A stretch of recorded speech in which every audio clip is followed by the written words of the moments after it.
All right, students, in this video, I'm going to go over a preview of what the Gaussian elimination is. So Gaussian elimination is pretty much turning the system into a matrix and using row operations to eliminate values all the way till you end up with the zeros in the corner right here.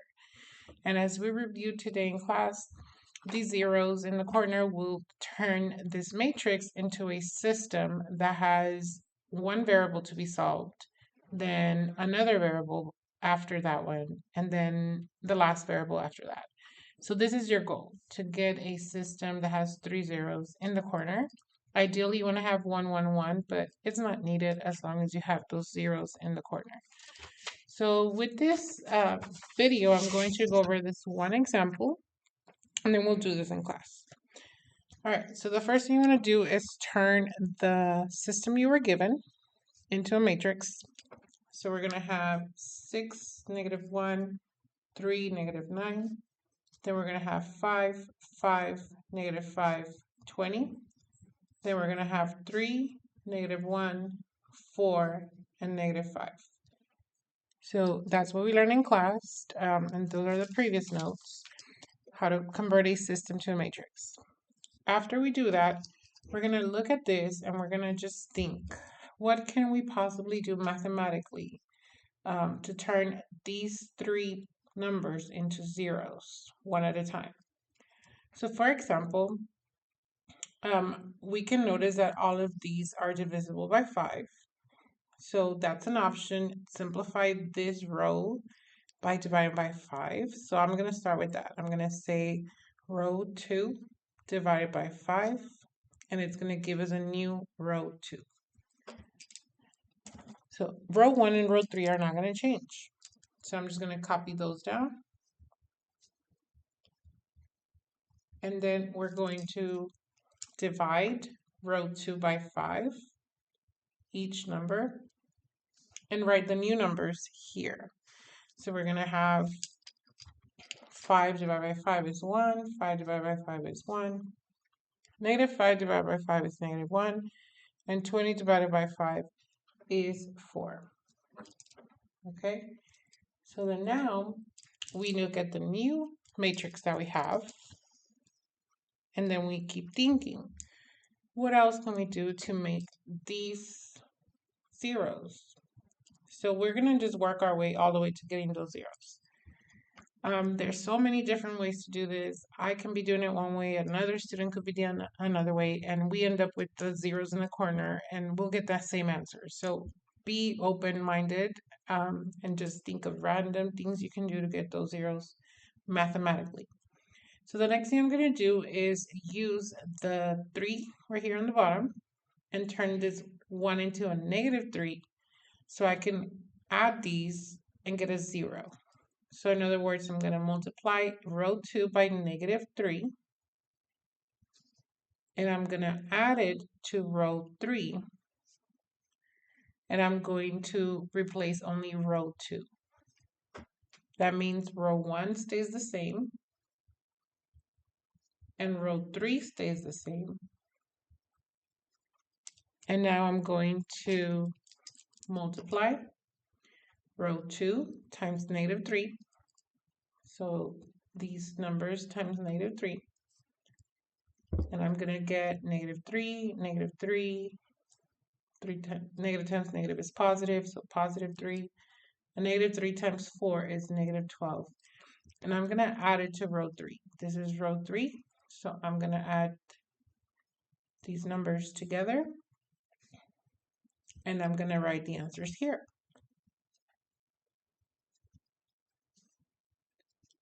Okay, so then now we have this new row 2, and we have a 0 over there, which is what we want.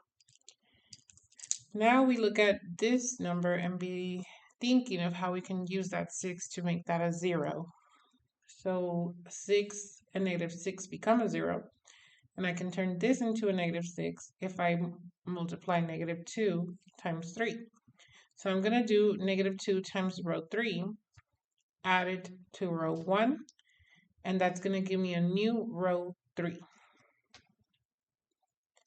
And again, there's other ways to do this, other options, but this is the way my brain told me to do it. So I'll just go for it. Okay, so we're going to multiply row 3 times -2. And again, we're only changing row 3. So might as well write down what we have for row 1 and row 2. And then row 3, -2 times 3 is -6. -2 times -1 is +2. I won't put plus though. I'll just put 2. And then -2 times 4 is -8. And negative times negative is positive. 2 times 5 is 10. So that's the answer to multiplying -2 times row 3. And now we're going to add row 1. So all those numbers on row 1, we're going to write them down and add these. And that's going to give us our new row 3. So 0, 1, -5, and 1. All right, so now we want to turn this 1 into a 0. So when these two are zeros, ignore the top one and focus on how that one can help you turn this into a 0. So -4 and +4 create a 0. That means we could turn this into a +4. So the command here will be multiply 4 times row 3 and then add it to row 2 to create a new row 3. So for that, we're going to now copy down row 1 and 2 because we're not changing those.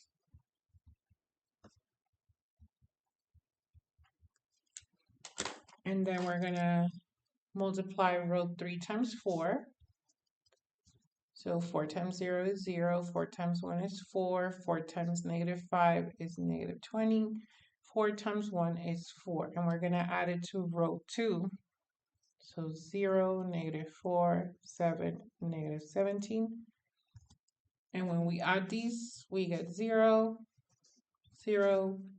That gives you -13, and then that gives you -13 as well. So right there, we have our 3 zeros. And then now we can write our system. So the system is going to look 6x minus y plus 3z equals -9. Then the next one has no x, so -4y plus 7z equals -17. And the last one, there's no x, there's no y, so -13z equals -13. So with this system, we are now going to use substitution method and solve for our solution. So out of these 3, the one we start with is the bottom because it's just one variable. And -13z equals -13. So mathematically, we divide by the same number and we get 1. Our solution, x, y, z, will have a 1 as a z. After we find the z, we plug it in the second equation. So now we're going to copy down -4y plus 7z equals -17. And we're going to substitute the letter z. So -4y plus 7 times 1 equals -17. Then we simplify.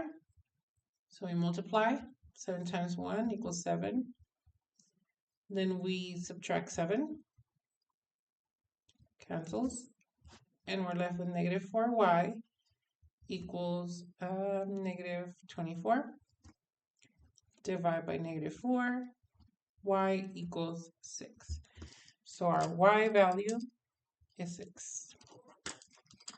And now that we have y and z, we go to the top equation and we substitute y and z. So 6 x minus y plus 3z equals -9. And we're going to substitute the z and the y. So we're going to have 6x minus our y value, which is a 6, plus 3z, oh sorry, instead of z, we're going to put 1. And then equals -9. And then we distribute 6x times negative times 6 is -6. 3 times 1 is 3. We combine like terms. 6x, -6 plus 3 is -3. We move the 3 to the other side, so we add 3. 6x equals -6. Then we divide by 6, and x equals -1. So the answer here is -1. And now that we got all 3 values, this is the solution to the system. So all that process was what we call the Gaussian elimination method. You start with the system, turn it into a matrix, do row operations all the way till you get your 3 zeros. Then once you get your 3 zeros, you write it as a system and use substitution to solve for that system. Okay, I hope this video helps you.